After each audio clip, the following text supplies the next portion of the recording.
Tung da ga dang da ga dung da da ding dong tung da da dung dang to. Tung da da ding dang tung da da down down tung da da ding dang to. Tung da da down down tung da da down tung da ga dung dang tung. Tung da ga dang dang tung da da dang tung di di ding ding tung da ga ding dang da ga dung. Tung da ga ding dang da ga dung. Tung da ga ding dang dang dang dang da ga dung dang dang dang da ga dung da ga brang.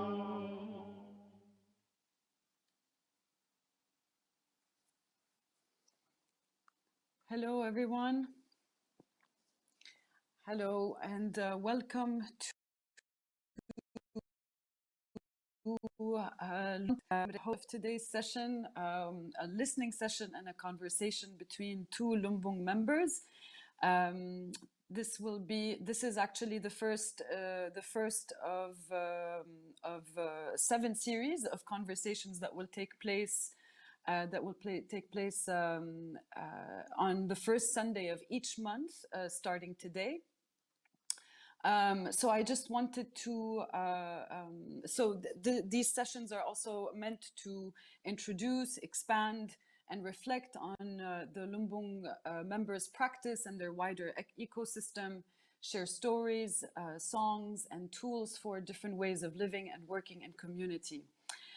So today we have the question of funding. We have Fayrouz Sharqawi and Yazan Al-Khalili. And from Jatiwangi Art Factory, we have Tadi Nuramanto and Gori Sirafuddin. Welcome, everybody. I'm very, very happy to be the host of this first conversation. I would like to welcome also our audience members who are following through Documenta's YouTube channel. Just a few things before we start. I'd like to mention that if people would like to watch this conversation in German, there is currently another live stream on the Documenta 15 YouTube page, which has German dubbing.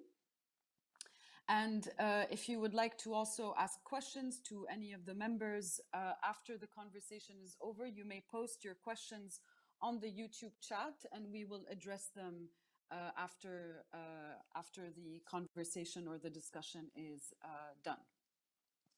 So welcome everyone. Hello. Hello. Hello. I can't hear you all very well. Okay, hi. So I just also wanted to say something to everybody here. My internet connection just let go. So I apologize if there's any chance or if I disappear at some point. I will reappear under different circumstances, but this is the situation right now. So to kickstart this discussion, I wanted to address some of the questions or themes that will run through this particular conversation, which will center on the music or the sound of the land. So both Jatiwangi Art Factory and the question of funding have very particular or specific activities that relate to the land itself. So we will be talking about we will be listening to a lot of songs provided by the two groups, and we'll discuss, the songs and the rhythms that emanate or that are created through the land itself, and how it also reflects the sort of how it reflects also the activities that both of these organizations are engaged in, and how they focus on community work and how they gather in resistance to the land and for the land. So as a sort of so I was thinking about the question of rituals, or the idea of rituals in both of your practices. So perhaps I'd like to start actually with the question of funding with you, Yazan and Fayrouz, to talk about ritual and to talk about the dabke. So before we listen to the first track that you've proposed for us to listen to, I would just like to.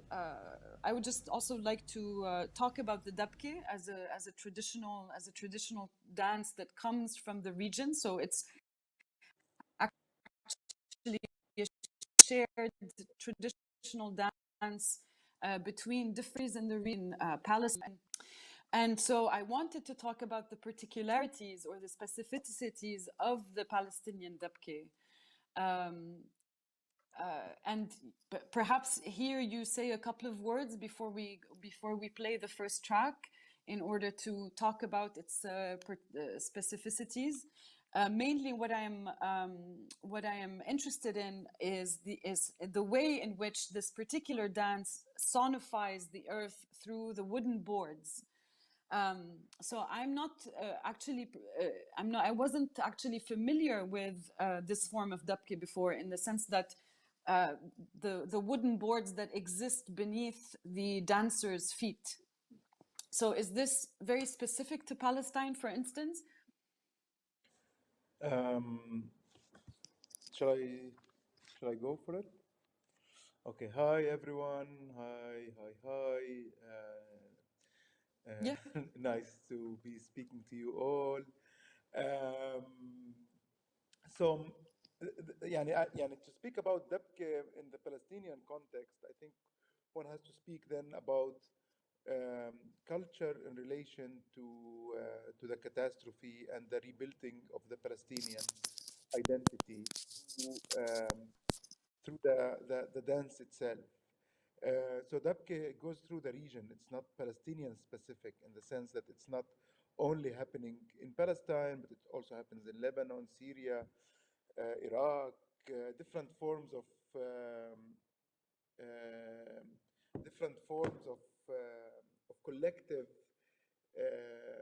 communal dance um, um, that happens for celebration or for mainly for celebrations as a way to bring the community to dance together and to celebrate together something.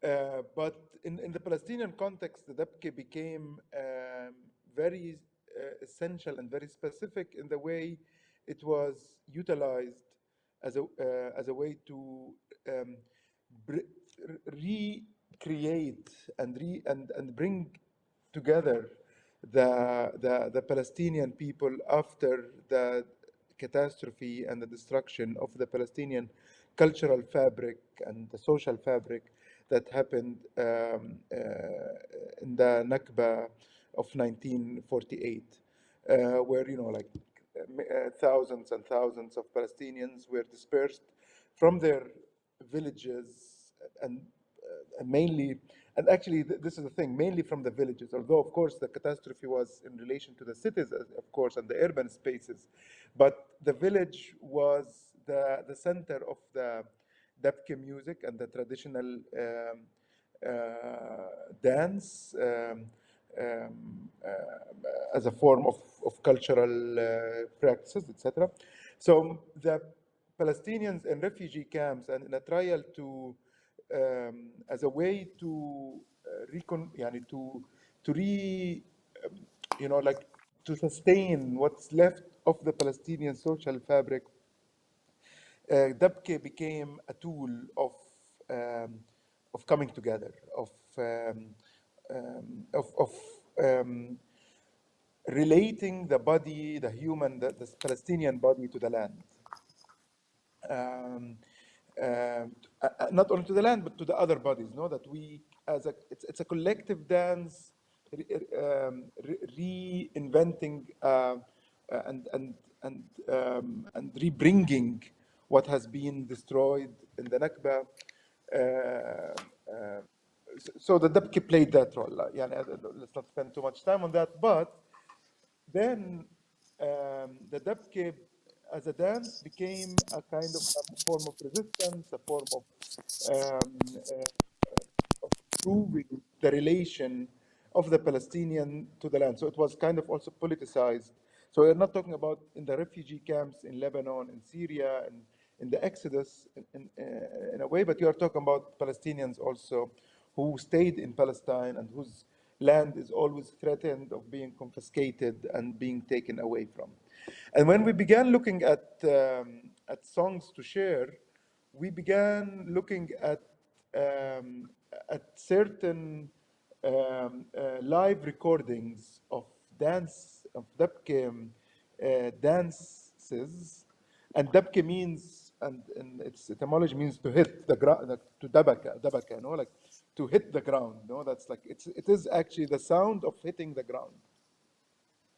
So we began searching for songs where, or for tracks that record, that are happening on the wood, because then the wood, which is flat, it's not a stage, but it's a place where you hitting the wood in these songs, in these tracks, you can hear the hit of the ground becomes amplified. And also, and that's also another interesting thing, that the tracks are recorded through the microphone of the camera.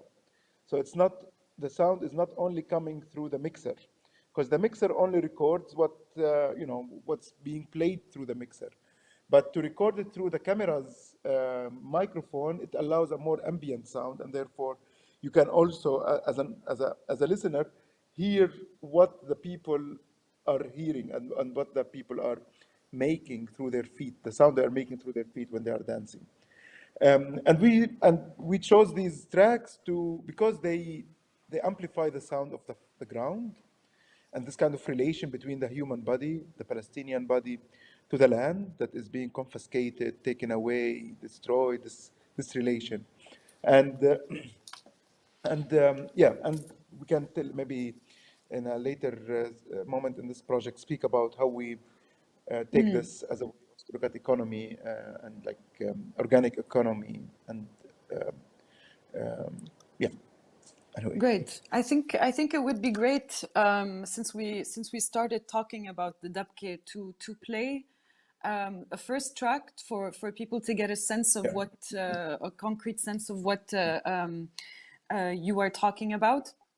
So maybe the question, so maybe yes, just to say, when it's played now and people are listening, please listen well to specific sounds that are the sound of the ground, of the land. So yeah, just this is to the listeners.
Can you hear?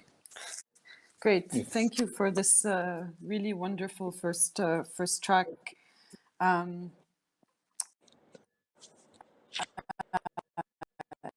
It's, you know, to me, when prior to our related to the Jatiwangi Art Factory, Dua Tana, which is the ground prayer or the land prayer, is that in both of your activities or your in both of your activities, or at least both of the all of the tracks or all of the songs that we are going to be listening to today, it seems as though that the land or the ground itself doesn't just merely become an instrument, but what is actually extracted from the land is its own existing musicality. And it seems as though like the community, the people who are either like stomping, blowing, dancing, playing, and singing, are just helping to kind of sonify an already existing musicality. So in my hurriedness and in my flustered state, when I started, because of the internet problems that I was facing, I actually forgot to introduce both of your organizations. I introduced the members who are present here, but I actually forgot to introduce what these organizations were. So I will do so now. It's better late than never.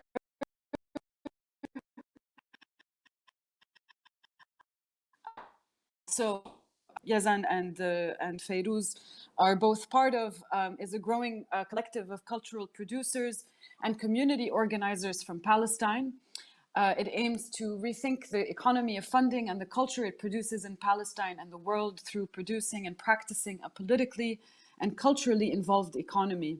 The collective extends itself to the community of people who have been attempting to subvert and critique the funding economy in their lives and work. It produces documents and accumulates and disseminates knowledge and the wider community. So I actually wanted to transition, and in this way I'll also introduce the Jatiwangi Art Factory. So it's established in 2005 and is a community that embraces contemporary arts and cultural practices as part of the local course in a rural area. Their manifold activities always involve the local public and include a video festival, a music festival, a residency program, a discussion series, and a TV and radio station. So I'll just stop here and continue talking about the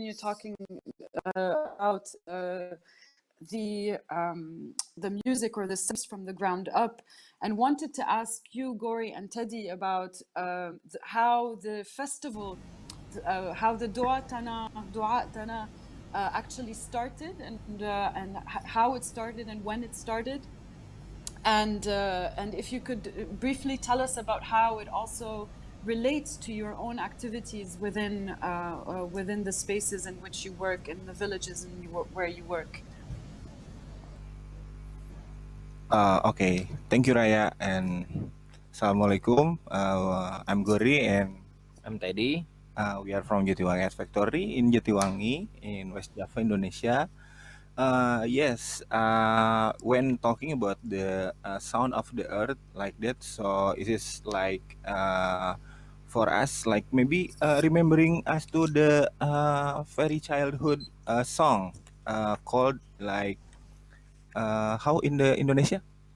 Tik tik tik bunyi hujan di atas genting. You can sing a bit. Yes, like that.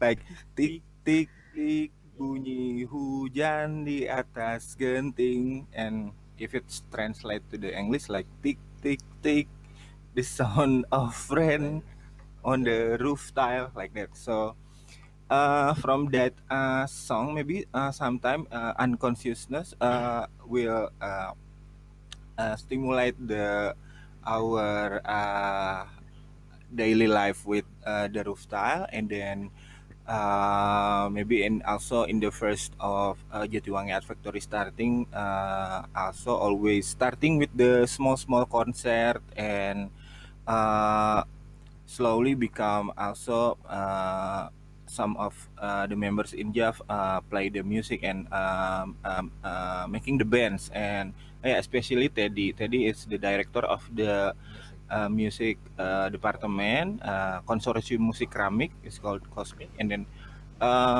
Cosmic is releasing a lot of band or song plays with the clay or earth or tanah, yeah, we call tanah. So since the beginning, Teddy also creating so many bands like for example the Mystical Earth, uh, percussion sadatana, genteng-genteng percussion, and lately become Hanyatera, and then the people clay, yeah. So and then the last one is the Lyre, and then maybe from the people clay, I think the starting before the ceramic music festival is happening, because the people clay is Teddy making a band with the making workshop with the neighbors from block to block like that, and then starting from 5 people join, 10 become 30, become 50, and then after that making the group with the people who cannot play the music, and then but the music itself from the surrounding, because we are every day with the roof tile, so many roof tile and clay in the environment. So Teddy making the music instrument from the clay and roof tile. So after the people clay, maybe in 2012 starting the ceramic music festival, yeah, and then it's happening every 3 years, and then since that also the players always growing from the 1000, yeah, in the 2012, and then in the 2015 is 6000, and then in 2018 is 11,000.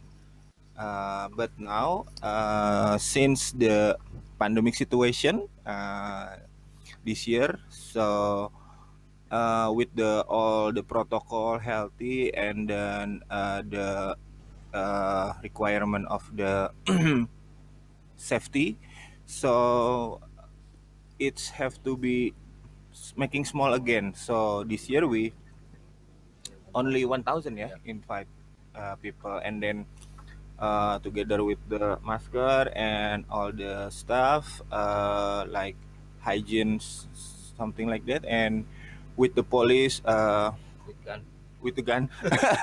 So and also limited of the audience, yeah, we only limited as the 500, yeah, Also like 500. registrasi online. So like if you want to watch offline, have to register first, yeah, and then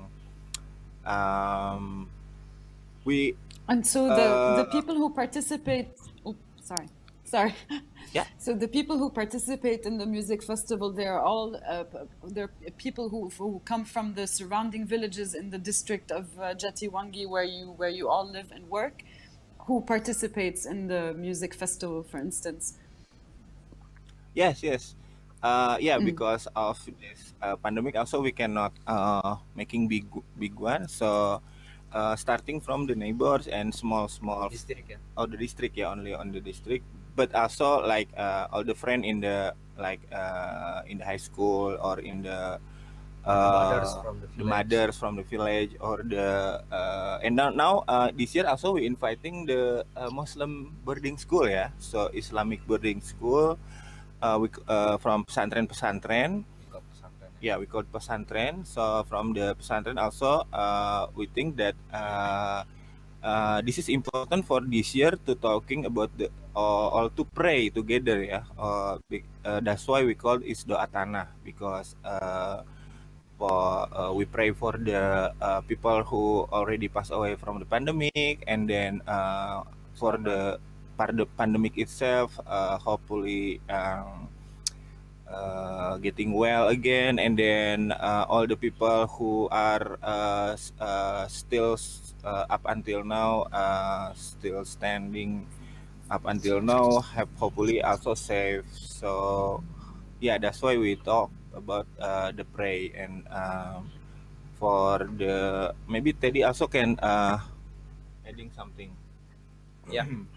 Yeah, just like Gori say, we work with the pesantren, like Islamic boarding school. So from there we like combine with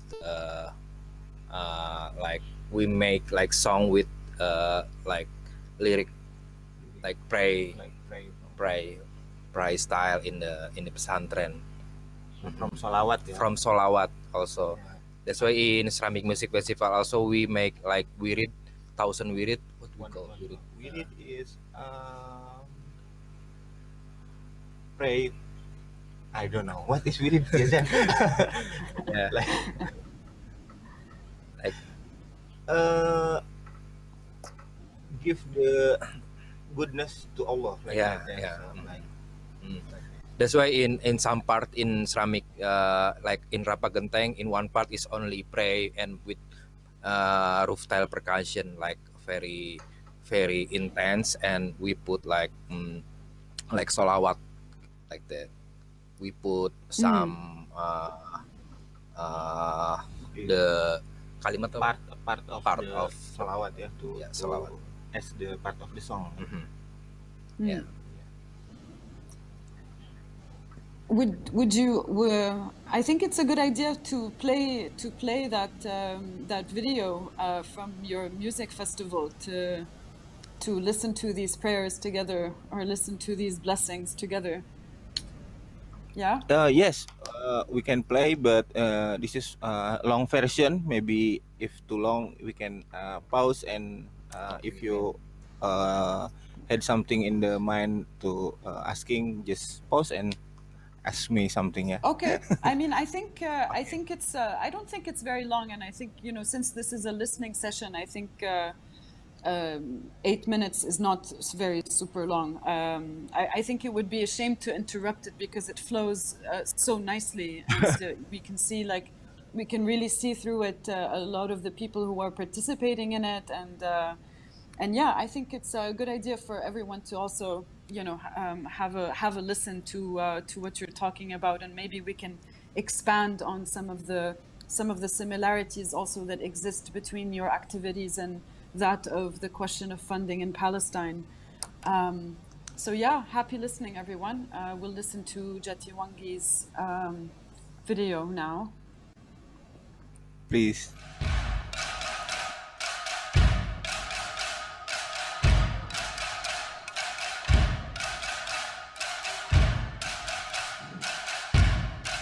Masyarakat tanah berbunyi, mana suaranya gentengnya? Wuh.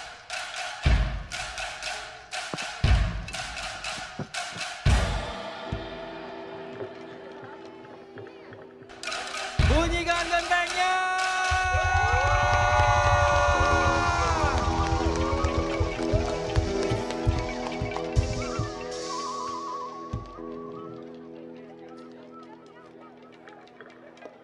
Bangkai manusia berdiri di tanah yang sama. Doa tanah.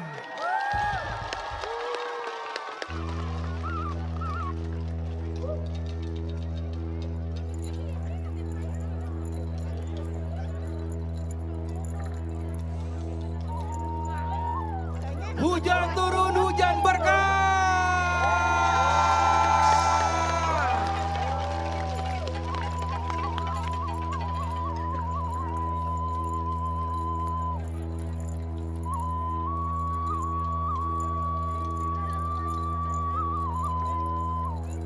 Lihat ke depan, lihat ke depan.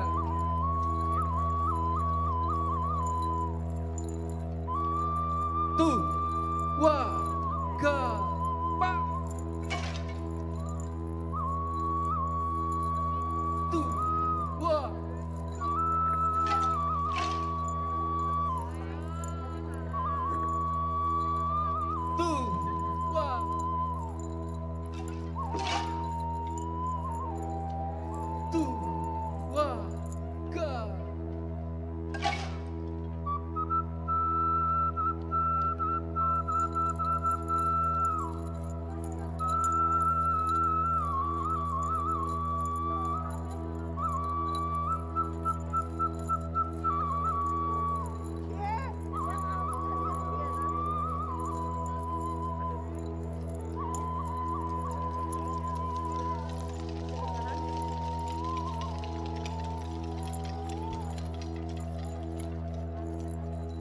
tambur.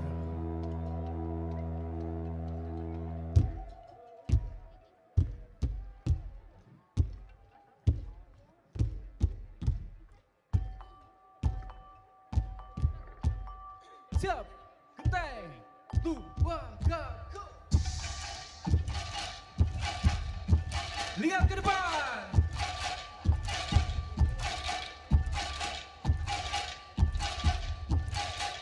Siap, gitar, go.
Siap genteng, siap genteng, mas suaranya genteng, genteng, genteng, genteng, go!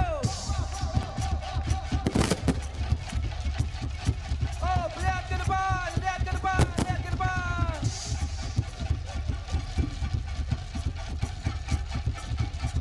Oh. Tahan, samain dulu temponya, lihat ke depan, lihat ke depan.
Teman-teman, mari tepuk tangan buat Jaf Production yang sudah menyiapkan suara untuk hari ini.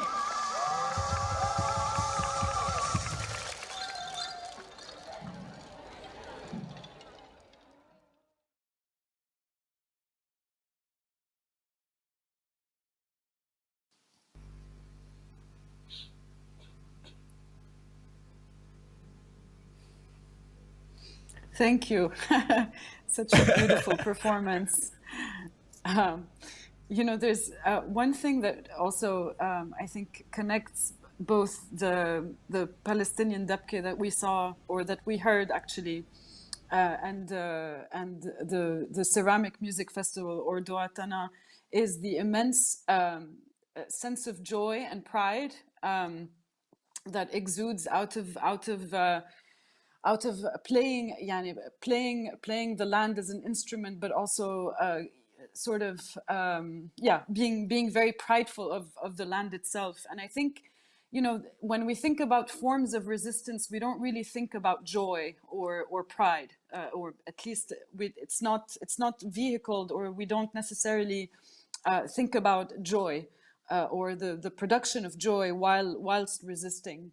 And I think those two examples are really sort of reflect a sense of joy that can only exist from collective action, from collective action and collective a collective effort in a sense. So it's a kind of a resistance on the land itself, but for the land, right? Whether it's in Palestine or Indonesia, and you know, you can't dabke alone, right? So you need a hand, you need other bodies in order to make this happen. And it's the same also with the ceramic music festival, right? You need a large number of people to make to both. Signal a particular resistance, whether it's a resistance towards agricultural policies or whether it's under occupation, but it's also a promise that you make together, right, in these efforts and in these activities. So in a way, the way I see these two examples, these two musical examples, is that the music itself becomes the medium through which people can anchor themselves even further in the land, through song and through the sonification. Yazan and Fayrouz, I wanted to also so bring this back to your practice as a collective. And since, you know, we were talking right now about Jaf's activities in a rural context, in a kind of an agricultural context. So I wanted to also ask you both about how you've integrated this in your own practice. How is it? How do you actually think about economics? How do you think about funding in your particular context, and how agriculture also plays a role in that? Yeah, hi, marhaba, everyone. You're right. We are a group, we are a collective that came together within a very specific context, the Palestinian context and the Palestinian economy story, where just to provide maybe a quick introduction, our economy in Palestine is not independent. It's captive within our occupiers' economy. And the group of individuals, and as you mentioned in your introduction to our collective, which are cultural producers, but also community organizers, when we met in order to address two main issues. The first one is the question of funding and the type of culture that the funding and international aid systems are creating in Palestine. And that is a culture of dependency.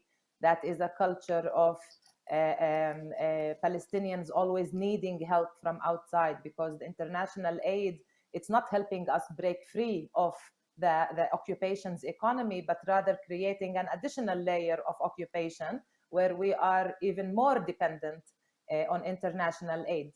And so as a group of people who are working, whether in cultural production or in different organizations in Palestine or community organizers here in Palestine, we wanted to address these issues and this culture that international aid and funding in general creates within our society, but also to address a very important question, which is how to work together, or how do we work together? You know, in the beginning, for a long time, the collective's name was the question of funding / how do we work together. We were discussing always which name is more suitable for us. And you know, we heard the Dabke, and we saw the beautiful performance from Rampak Genteng, and I think that it's very symbolic here, because as you said, Raya, you cannot Dabke alone. Dabke is not an individual or even pair dance. It is a collective dance. It's always done in a group. It's not even a group of people dancing on a dance floor. It's a group of people holding hands and dancing the same moves all together as one body. It's very similar to the show we just heard and saw, viewed together from Jaf. And another thing which is symbolic here about the connection to Dabke is that Dabke songs are also the people's concerns, the people's issues. It can be love songs, but also oftentimes the lyrics themselves speak about the political and social and economic reality that we live. And so it's very symbolic, the playing of Dabke here, speaking about our collective and its practices. Now, knowing and realizing that our economy is captive, we started thinking, okay, so how do we work together, creating a strong Palestinian economy that is gradually breaking free of the captivity of both the Israeli occupation's economy and donor economy. And in search of this economy, we were looking for places, or the place where we can actually make a difference and have an effect. And within the Palestinian context, the only place we found, or the most natural place we found to make this difference, was in agriculture. Today, our industry, the Palestinian industry, which is also very small, is very hard to liberate. And in order to have a Palestinian industry, you have to remain kind of captive within the occupation's limitations and dictations. And so looking at reality around us here in Palestine, we saw, and we can see, and we are aware of many initiatives that are born within our communities in direct relation to agriculture. Farms that are very aware of the very basic meaning of sovereignty over food, which can sound very basic, but still it is the number one step towards this liberation, because as Palestinians, we don't even have sovereignty over our food. And even the fruit and vegetables that we buy, dairy products that we buy, usually our market is flooded with Israeli settlement products like these. And so many Palestinian initiatives are gradually realizing the importance of this sovereignty over our own food and starting to produce our own food. And the place where we can make this difference the most was actually by existing on our land and working our land and having reviving this connection to our land. So farming and agriculture was the area that we realized needed to be highlighted and central within our project. While our project exceeds and goes beyond agriculture, our project is actually to create an economic cycle that encourages and promotes the Palestinian products, and that encourages and supports Palestinian economic initiatives and connects different circles and cycles in these initiatives and small businesses.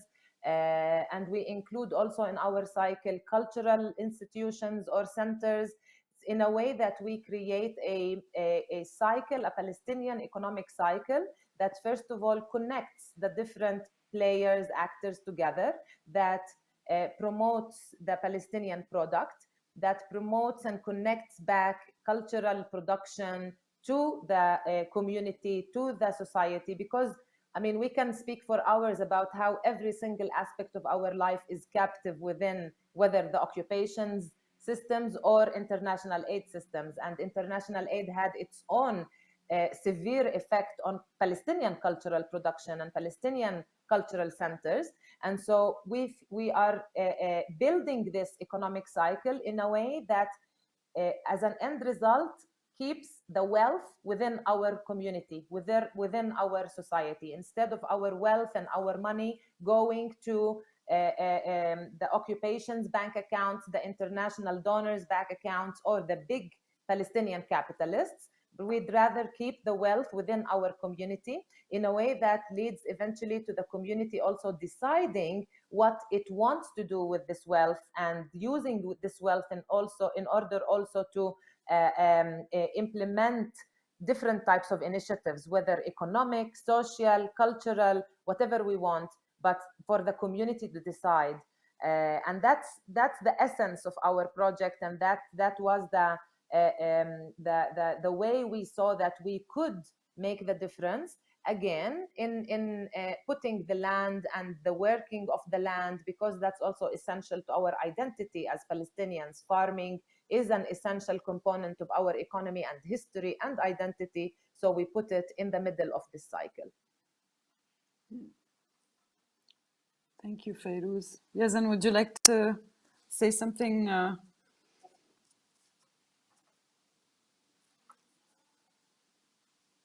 You're on mute, Yazan. We can't hear you, Yazan. Sorry. Oh shit, I said very important things and no, I don't remember. No.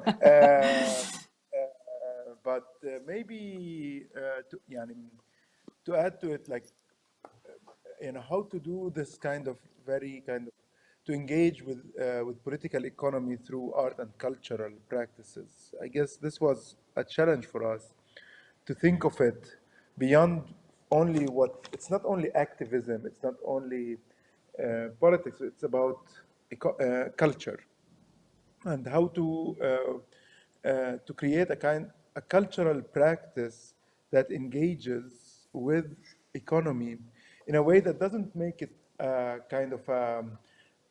idea is not only about economy as much as about culture, about how do we think of economy, how do we practice economy, how do we engage with economical questions in the community and outside it, like in its locality, in the deep locality of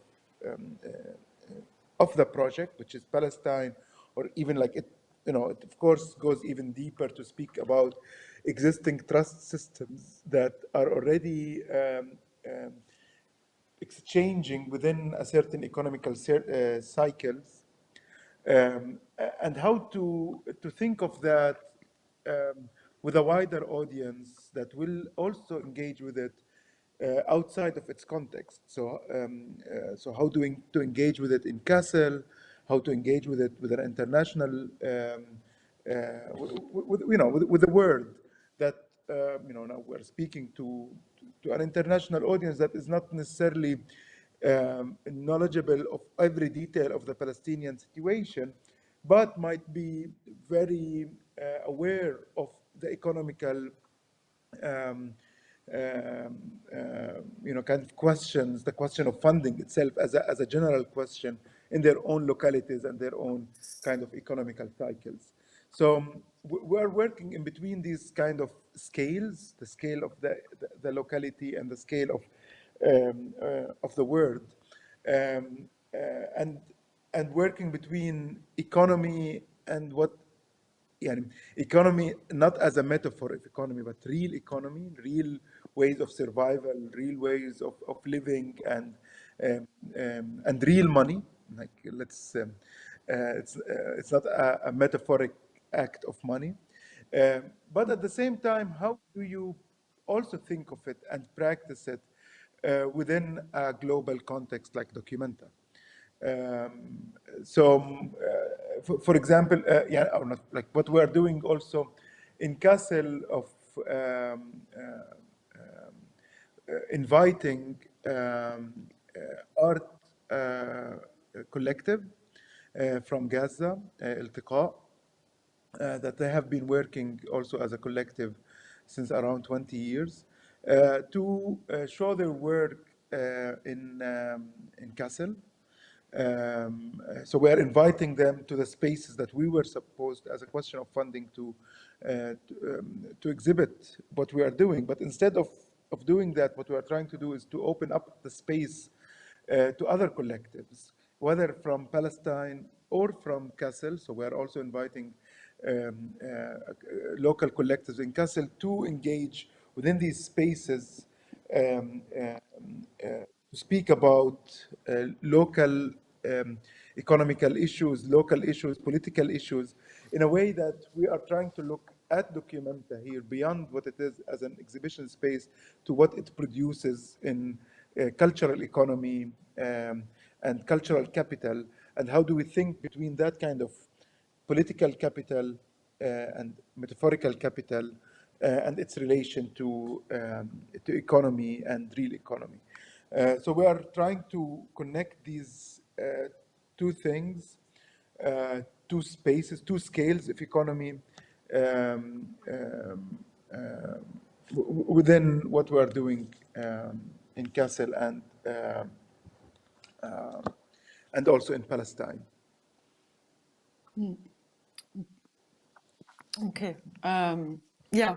I mean, I think that what is really also central, I think what you are attempting perhaps to practice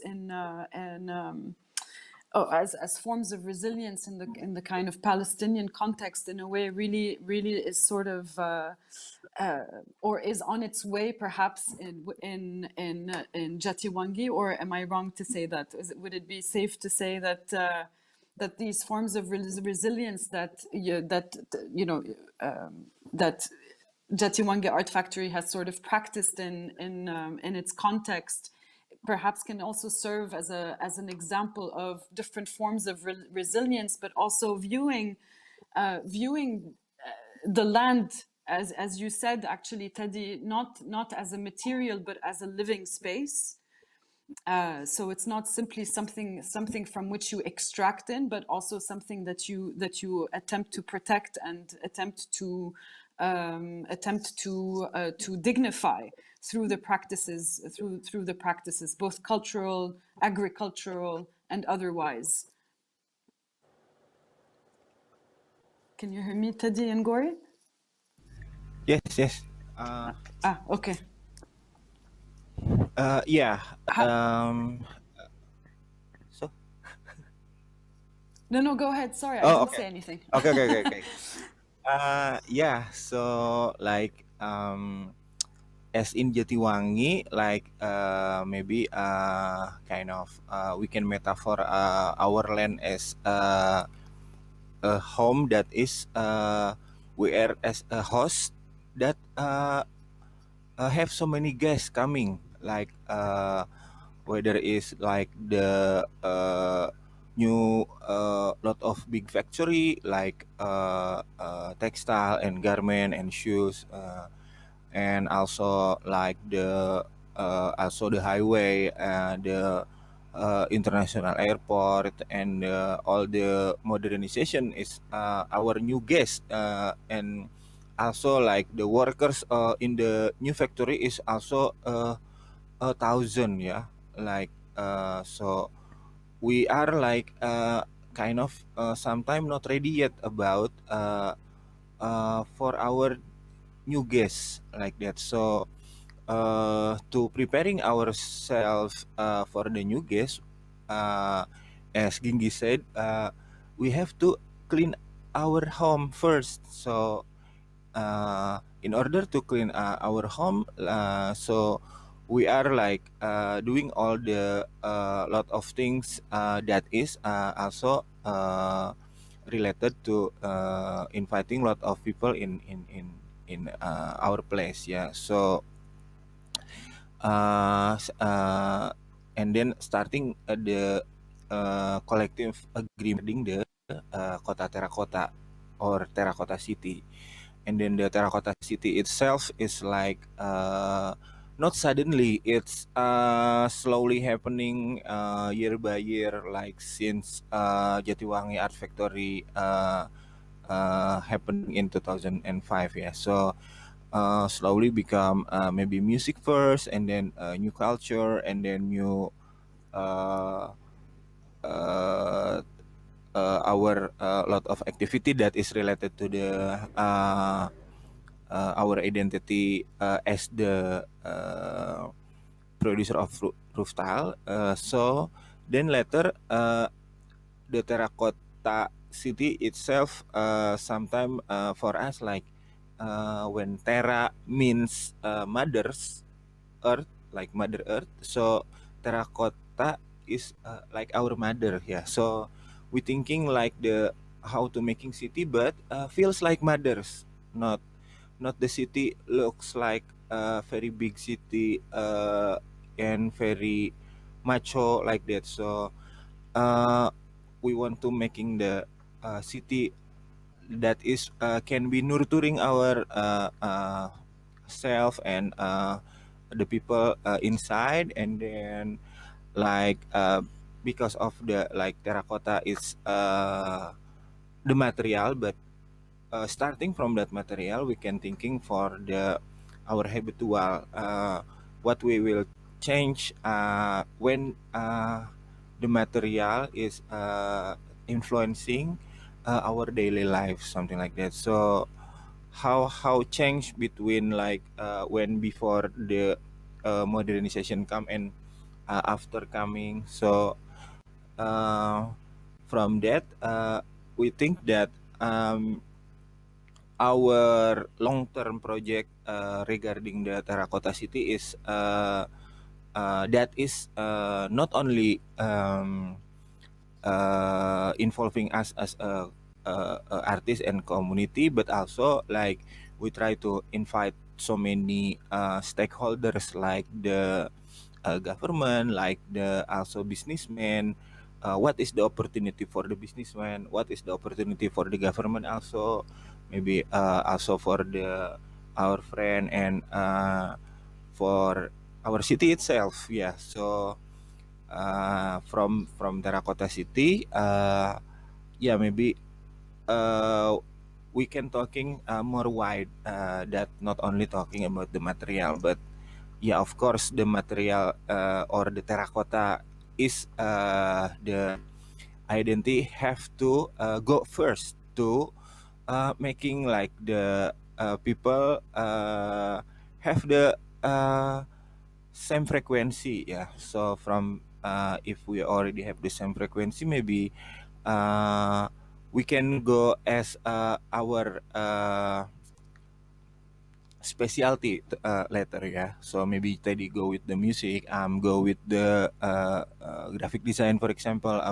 So many friends also go with the farm, go with the agriculture, go with the healthy and education, etc. So yeah, like the terracotta city is like our future dream as the citizen who have the rare opportunity to maybe to kind of redesign our city together. Yeah, something like that.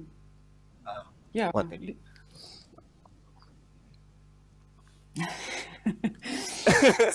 Yes. He's like, yes.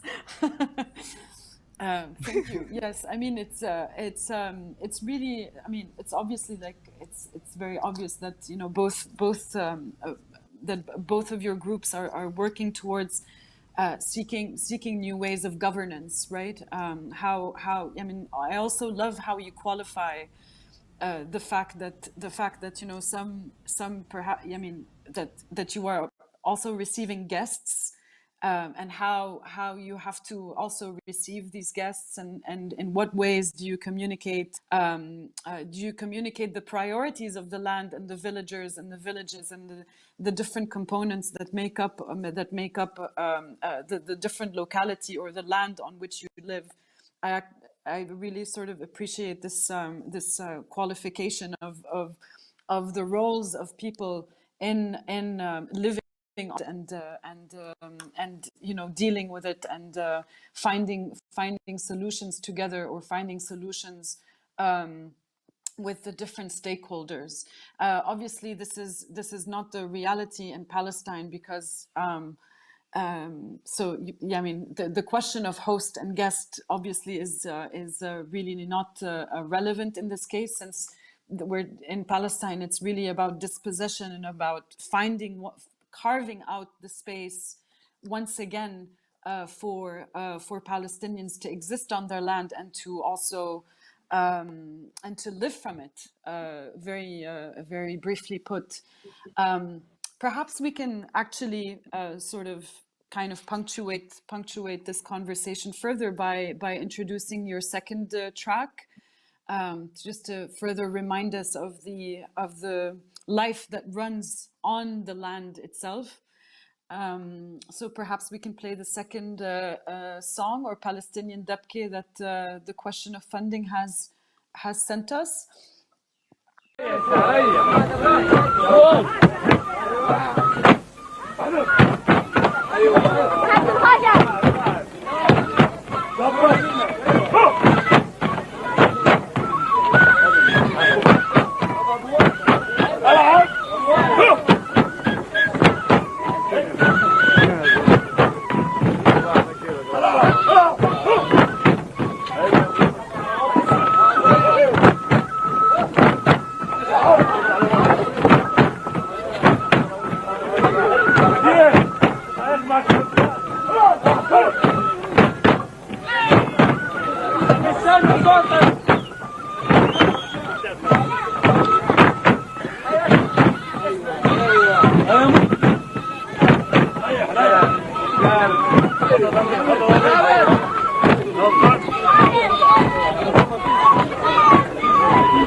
Maybe I just say something about this track.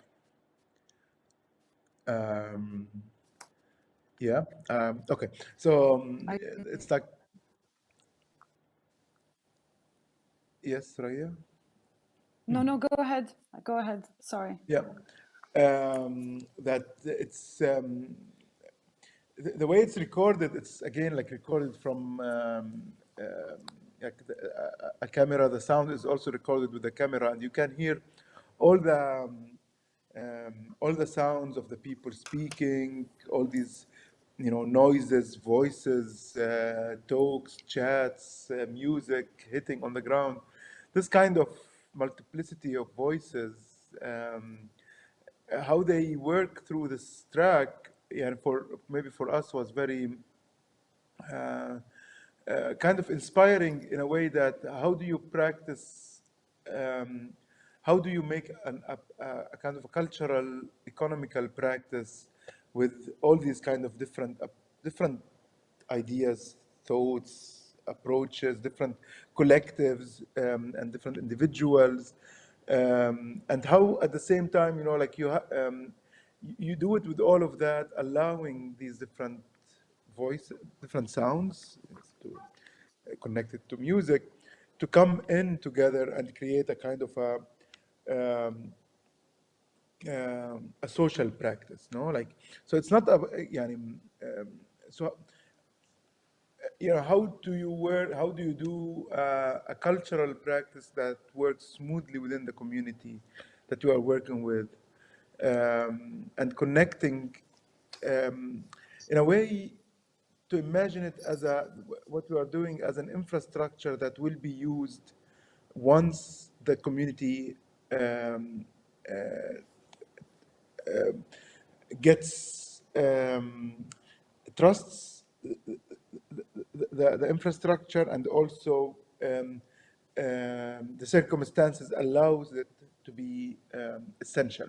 So, you know, like, it's not like you are bringing something and putting it as like you have to use it now, but it's this slow building of cultural practices within the community that allows slowly gets into the people's way of thinking of economy, of thinking of how to work together.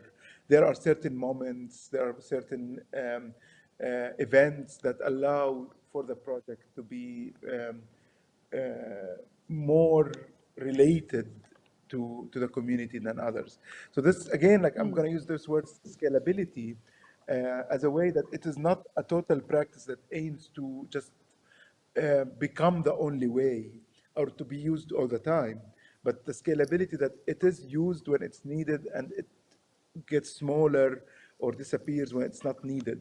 So this kind of things that change and move and scales up and scales down. So kind of avoiding this capitalist approach to economy where it's only about scaling up. It's only about building up and expanding and reaching more and more people. No, the idea here is more about scalability and scaling up and scaling down, depending on the social and cultural needs. Yeah. So, I mean, in a sense, to you, what these two tracks, or what these two sort of encounters that are being recorded sort of summon the sort of trust that already exists within a very small encounter, which is musical in this case, and that, you know, fosters a particular kind of community, like an understanding or trust, as you said, within a community to sort of work together. And so this is really sort of vehicled through the music, itself, but through a collective action. It sort of like represents, perhaps, in a very small way, it represents what needs to be done. Yeah. You talk about this kind of like scaling up and down, which I think is very interesting, because it also relates to the scalability of the land itself, or relates to the surface of the land itself. So yeah, thank you. Fayrouz, would you like to also add a few things to what Yazan was saying, or perhaps to one of the things that were evoked? Yeah, well, just two brief additions. First of all, I totally agree. We need to build trust. I mean, the trust that exists, we are starting from there. That is why we are beginning building this cycle from existing trust structures. So if we're working with a farm and we're inviting a farm to be part of our cycle, then we are inviting the farm and the farm's workers and the farm's customers to become part of this cycle. But in addition to trust, also sync and synchronization. It's exactly again like Dabke. We need to be synced together. We work together, we play together. The music is created, the economy is created collectively in synchronization between us all. And again, land and us being the instruments. It's the land, it's working the land, but it's also us as the participants in this cycle, because the cycle is supposed to and planned to encourage everyone to buy local, but also to exchange products and materials within each other, not only buy from each other, which is another very traditional component of our economy as Palestinians. In the past, people used to pay for their children's schooling by giving eggs and olives and bread to the teacher instead of paying with money. And so we are also thinking how this cycle is going to include also non-material ways of paying each other. So it's also the exchange of products, but also paying with time and skills. So volunteering or helping out in a cultural center or a business or a farm, giving my time, I would earn this credit that I would then use in purchasing something inside this cycle. So people can pay with time and skills, and not only with credit points, like we are calling them right now within the system that we are creating. And the idea is to create a cycle that is built on trust, that is synced together, and that leads to self-sustainability and self-sufficiency, because we believe that this economic independence and self-sustainability and sufficiency are important within our context as Palestinians, so that again, the wealth remains within our community and then is used as a tool, as an instrument for us to grow, not only liberate ourselves, but also develop and grow our community, and not only its economy. Yazan just mentioned this sort of polyphony of voices that that existed, and from which he kind of extrapolated onto different issues or different themes. So Teddy and Goria, using voice is also very important in the musical practice. So which is really made or done through the Rampak Kenteng, or the Ceramic Music Festival. And so it's in a way, the way in which I saw this music festival is this sort of promise, or that this agreement is being uttered, is being actually evoked through prayers, but through particular songs. So the presence of voice is actually quite important, quite significant as well. Other than, aside from the actual use of the tile as material or as an instrument to signify or to indicate that that this place is a living land, and we both extract from it, but we also give back to it by protecting it, by devising different ways to make it sustainable for those who live on it. So what does voice here, or what do voices also mean to you, more generally speaking, or in your context?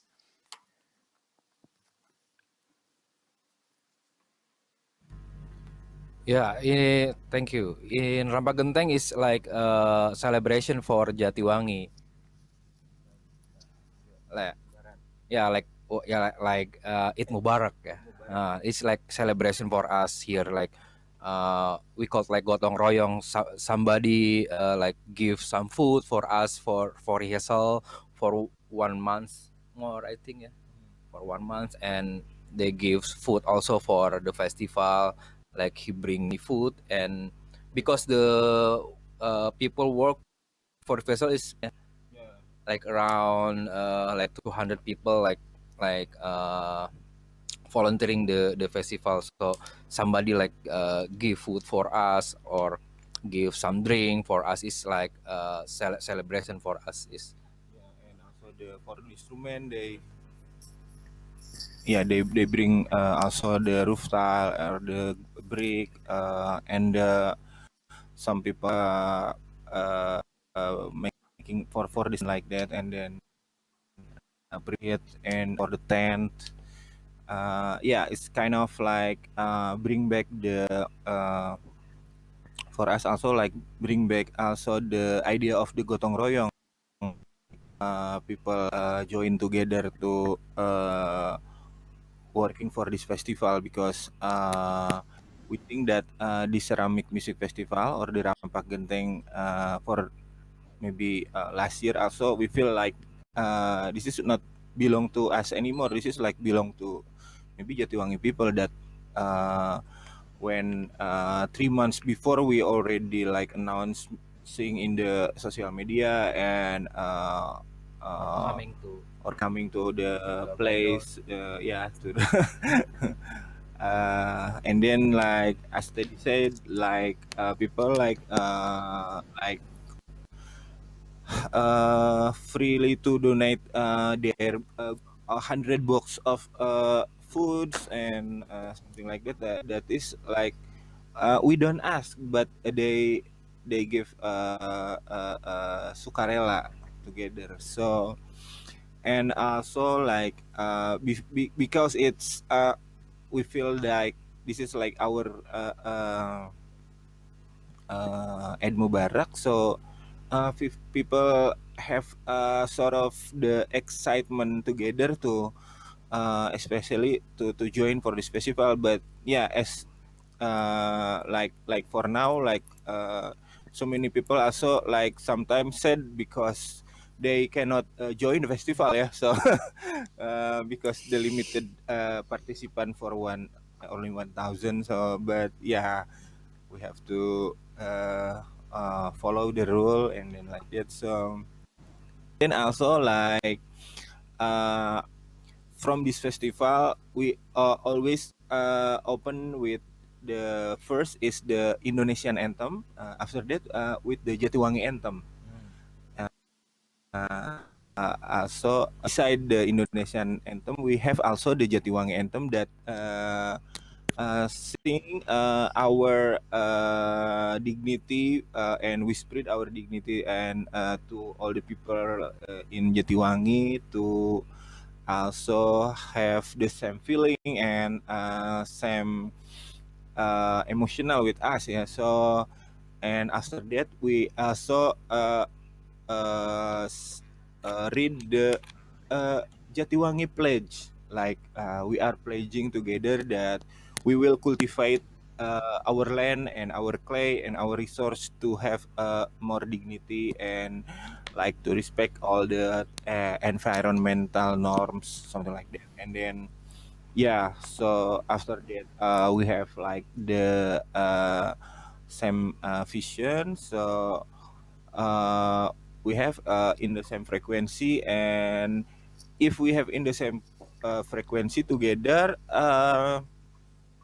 so we not feels that for everyone is we have the like the family together, ya. So kind of Kayak ini coba translatein aja. gimana, Mas?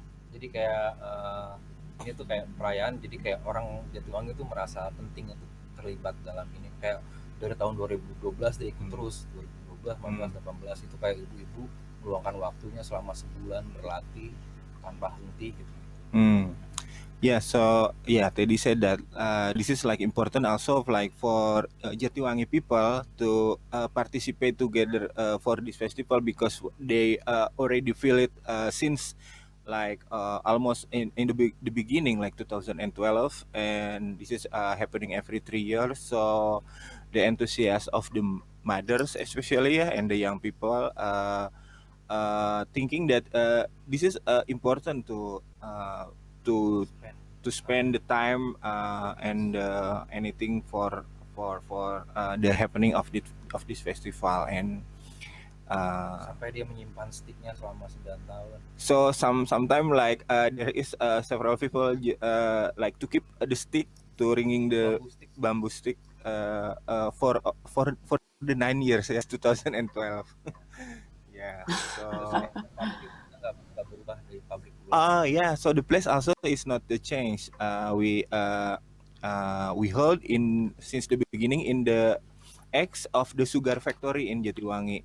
The sugar factory in the colonial time since 1890s something, and then now this sugar factory changing to the super block, like marketing block, something like that, market, something like that. So before everything change and everything gone, so there are some like flat land in there, so that we always use to making the festivals.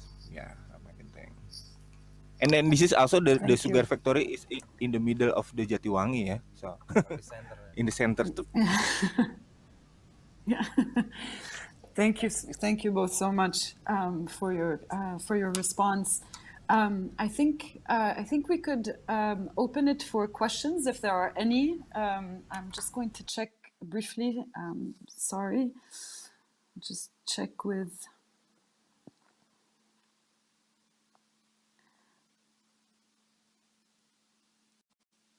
No questions so far. Maybe if there's no questions, I can say how much like knowing about Jatiwangi has really influenced a lot of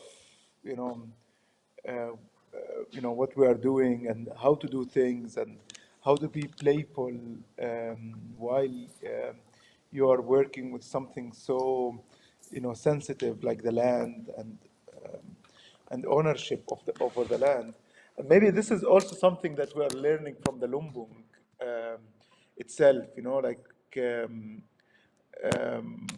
like how to really work, how to exchange not only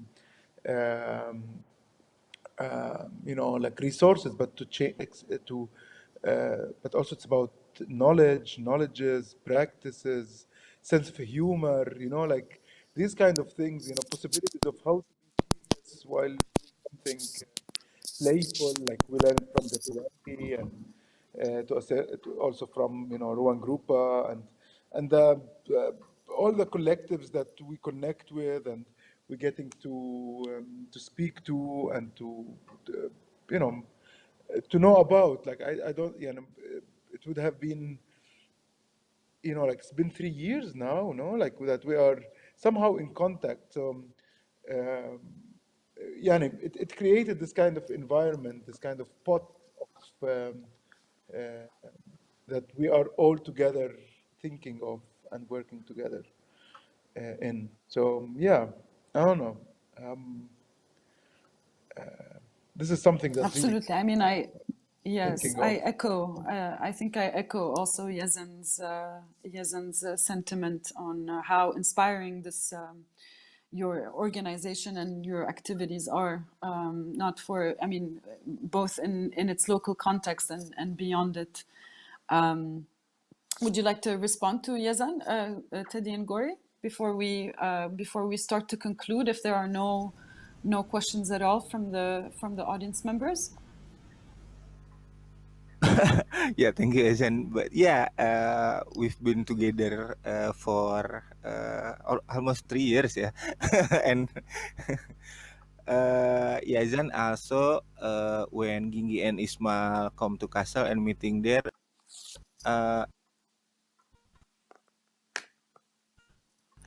have the written the Pemuda Ka'bah. So so Yazan is already like also become our member of Jatiwangi. So, yeah. So, yes, we because yeah, in Jatiwangi Ice Factory actually I also don't have the sort of the recruitment of the member, yeah, because we don't know actually sometimes like everyone in Jatiwangi is the member of Jatiwangi Ice Factory, so like it's very like never close the door, yeah, for the Jatiwangi in Jatiwangi Ice Factory, yeah. By the way, thanks for your track, Yazan. It's very powerful, and your rhythm hitting the ground is very, very deep, I think. Yeah. Thanks for the track. We can make it also, yeah. Yeah, later, we yeah. can make here. We should. Yeah, let's go. Let's go. Let's go. I think it's yeah. I think it's would be great to conclude on this note on on these exchanges or future exchanges, and on stomping on the ground together, somewhere together, hopefully very soon, away from these devices and internet problems. So I'd like to thank the four of you very, very much. Fayrouz, Yazan, Teddy, and Gori, thank you so much for being here and for being so generous with both your time and your knowledge. I'd also like to personally extend my thanks to the Documenta team and to thank Undine Schaefer for the interpretation today, and Lilian Astrid Giese for the simultaneous translation in German. I would also like to mention that this video is also going to be available online soon, both in English and German. And the next session of this series is going to take place on Sunday 9 in January 2022. So yeah, I'm actually sad to be leaving you all. But I guess this concludes our session today. Thank you all for being here, and thank you to the audience members who logged in. Yeah, Thank you. Shukran. Thank you. thank you. Shukran. Assalamu alaikum. Waalaikumsalam warahmatullah. Salamat. Dum daga ding dang daga dum daga ding dang dang daga daga dum dang daga dang daga daga dum daga brang.